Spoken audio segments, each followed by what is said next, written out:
Dobrý den, děkuji za slovo. Já musím říct na úvod, že když mě Ivana požádala, abych přišla prezentovat na téma automatizace a digitalizace, tak jsem si říkala, co já vám tady budu říkat, protože my ještě máme velký kus před sebou.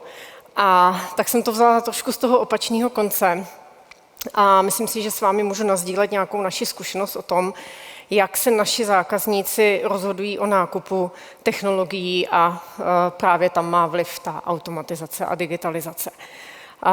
Jsem z firmy Comfy v Lanškroně. Myslím si, že to, co tady zaznělo od ostatních přednášejících, jaký tady jsou firmy a významní lidi, tak já si myslím, že nikdo z vás Comfy nezná, možná nikdo ani neví, kde je Lanškron, tak třeba to po dnešku už budete vědět. My jsme výrobce laminovacích a lakovacích strojů.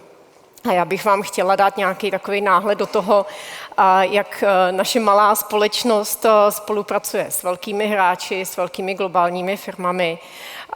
Ukážu vám to na příkladu laminace v automatizované výrobě knih.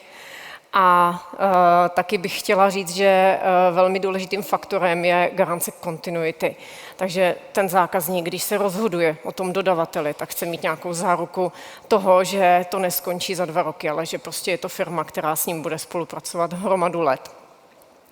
Jenom abych velice krátce představila, kdo jsme. Já ráda říkám firma jednoho muže, protože naši firmu založil můj tatínek, jsme na trhu 30 let. Je to konstruktér, takže když se rozpadla v Lanškroně Tesla, tak prostě chtěl dělat to, co ho baví, vrhnul se na konstrukci a začal kreslit stroje. Postupně jsme se vypracovali na velikost 170 zaměstnanců a myslím si, že můžu velmi pyšně říct, že když se v dnešní době zeptáte kohokoliv z oboru, z polygrafie, kdo vyrábí laminovačky na světě, tak mezi 5 budeme určitě my jako Comfy. Takže opravdu pyšně můžu říct, že patříme ke světové špičce ve výrobě laminovacích strojů. Čím se taky pyšníme, máme ten vlastní produkt, zaznělo to tady u několika těch prezentací, určitě velká deviza, že vyrábíme od A až do Z, takže vlastní vývoj, vlastní konstrukce, prodejní síť až po servis. Právě v tom vývoji se potkáváme nejvíc s těmi požadavky na automatizaci, digitalizaci a to vám tady malinko přiblížím dneska. Ještě na začátek takhle zhruba vypadá ten náš stroj. Mně se hrozně líbila ta exkurze do Škody Transportation, kterou jsem absolvovala včera. A zhruba velikostí nebo objemu té produkce jsme asi podobně, děláme 200 strojů ročně. Víc už asi společného nemáme, protože tady ten stroj je úplně v jiné velikosti, než jsou ty lokomotivy a tramvaje. Řádově v tom našem portfoliu máme stroje v hodnotě 300 000 až 2, 3, 4 miliony korun, takže je to mnohem jednodušší zařízení, nicméně ta automatizace se ho taky dotýká.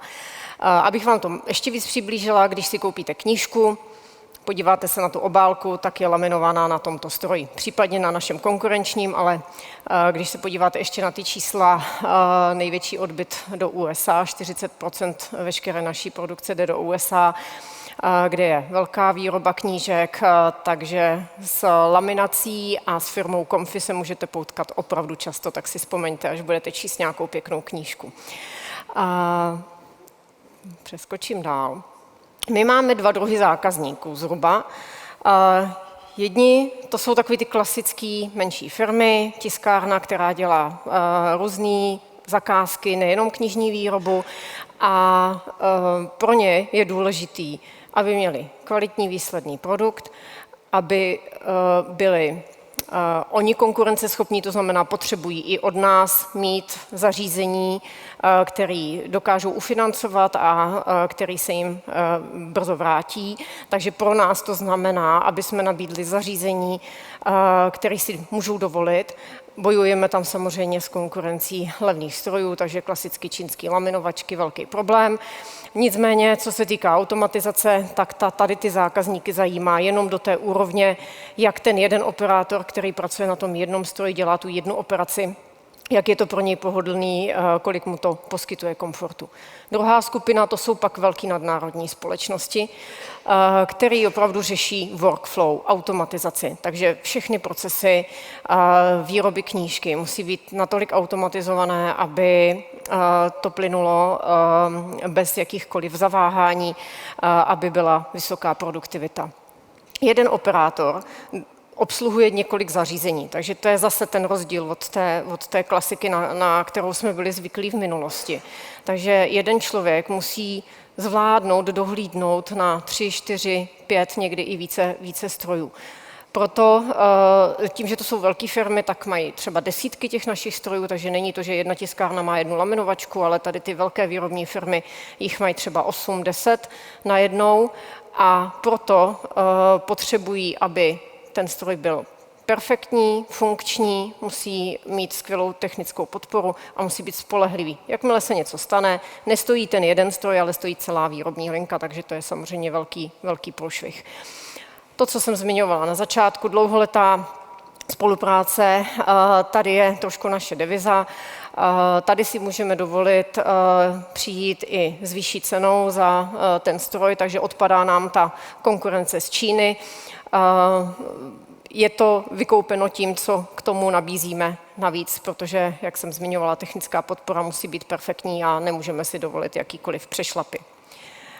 Když přejdu na trendy a vývoj, tady se trošku zastavím, protože mě teda strašně inspirovaly ty přednášky, které tady byly včera a dneska. A ve spoustě témat jsme se teda našli.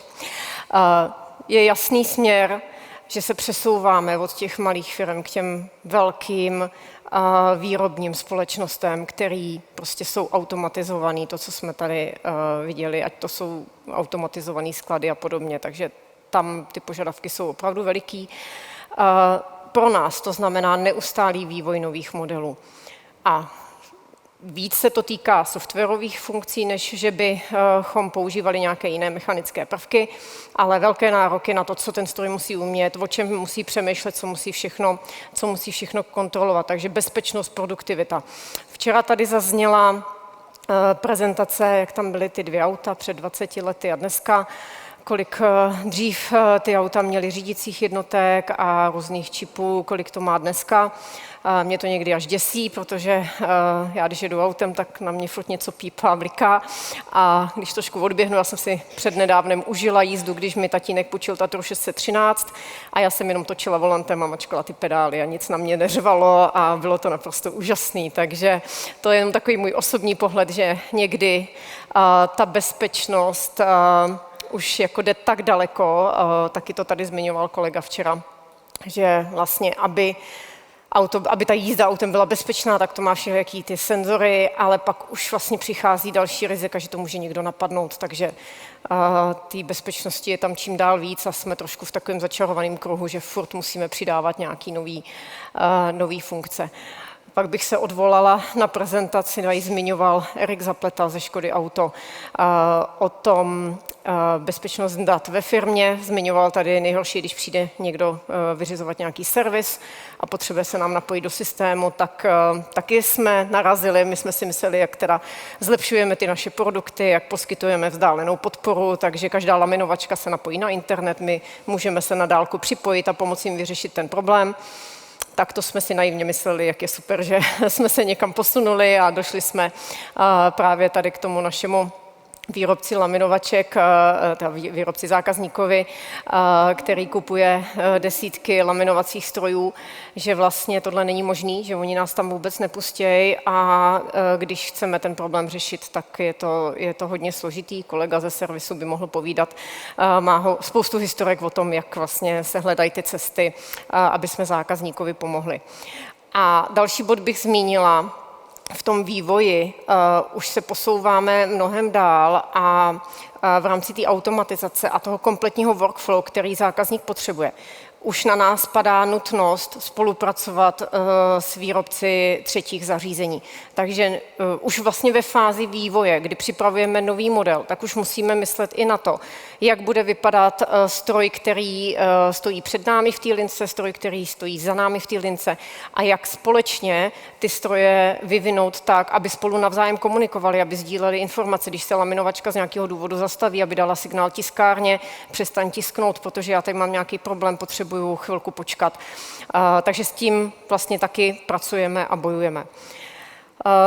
Krátký jenom obrázek, jak vypadá teďka instalace laminovacích strojů u toho jednoho největšího knižního vydavatelství na světě, který vyrábí až 40% knížek, takže proto říkám, skoro každá knížka, která se vám dostane do ruky, laminovaná na našich strojích.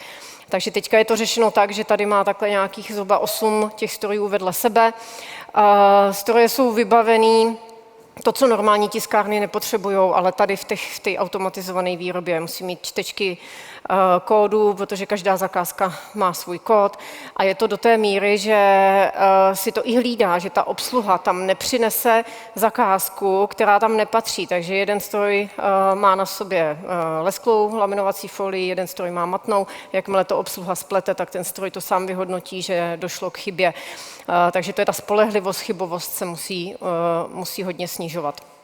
Tady jenom opravdu stručně proběhnu, jakým způsobem my jsme se za těch 10-15 let s tímto zákazníkem v Americe posunuli.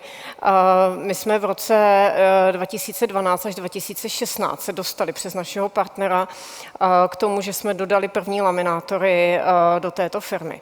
A tam to ještě bylo o tom, že obsluha není moc kvalifikovaná, je to jednoduché zařízení, ruční nakládání, roztočí se ty válečky, zalaminuje se a je hotovo. Nicméně dostávali jsme se k tomu, že právě byl problém u té nekvalifikované obsluhy. To, co tam mám v těch uvozovkách včera řidičem, dneska u laminovačky, to je opravdu realita. Přišli lidi, kteří o tom stroji vůbec nic nevěděli a museli se velmi rychle s tím naučit pracovat. Takže postupně jsme se posouvali tak, že jsme přidali více automatické zařízení, takže jsme dodali nakladače k tomu stroji. Zase další krok, zjistili jsme, že nejenom zrychlení té produkce je důležitý, ale taky odstranit veškerou chybovost toho operátora. Když jsme byli na servisu, zjistili jsme, že ten zákazník vlastně se opatřil ten ovládací panel stroje takovou plexikrytkou, kde nechal tomu operátorovi jenom vyříznutý některý ty tlačítka, aby prostě nemohl zmáčknout tam, kde oni nechtějí. Takže zase nároky na software toho stroje, takže jsme se museli posunout někam dál i v tom vybavení softwarovým, udělat různé úrovně, co vlastně se může v rámci té obsluhy stroje umožnit tomu operátorovi. A poslední bod 2023 vlastně kam až se můžeme posunout dál, už teďka můžu zmínit, že řešíme opravdu kompletní inline propojení s dalšími zařízeními a je tam kladen čím dál větší důraz na ten nadřazený systém, takže komunikace mezi těmi stroji, sdílení dat a, jak říkám, oběma směry, nejenom to, co je před námi, ale i to, co je po nás, sledování té produktivity, výkonnosti. A já vidím, že čas vypršel, takže tohle už si můžete asi přečíst, jenom tak, jak to vypadalo dřív, když se tiskly knížky. Vytiskly se nějaký 10 000 náklady, které ležely na skladě v distribučním centru, objednali jste si knížku nebo jste šli do obchodu, koupili jste si ji. Dneska už je to tak, že když jdete na e-shop a vidíte, že knížka je skladem, tak ona je vlastně skladem jenom virtuálně. A jakmile kliknete na tu objednávku, tak právě tady v tom velkém výrobním centru, kde se tisknou knížky, tak se zařadí do té fronty do výroby s tím svým QR kódem a za 3 hodiny je v expedici a odchází vám balíček. Takže tak teďka vypadá výroba knížek, nebo minimálně to je ten trend, který se šíří z Ameriky a i do těch poboček, které jsou v Evropě a možná budou i v České republice. Tak, děkuji za pozornost.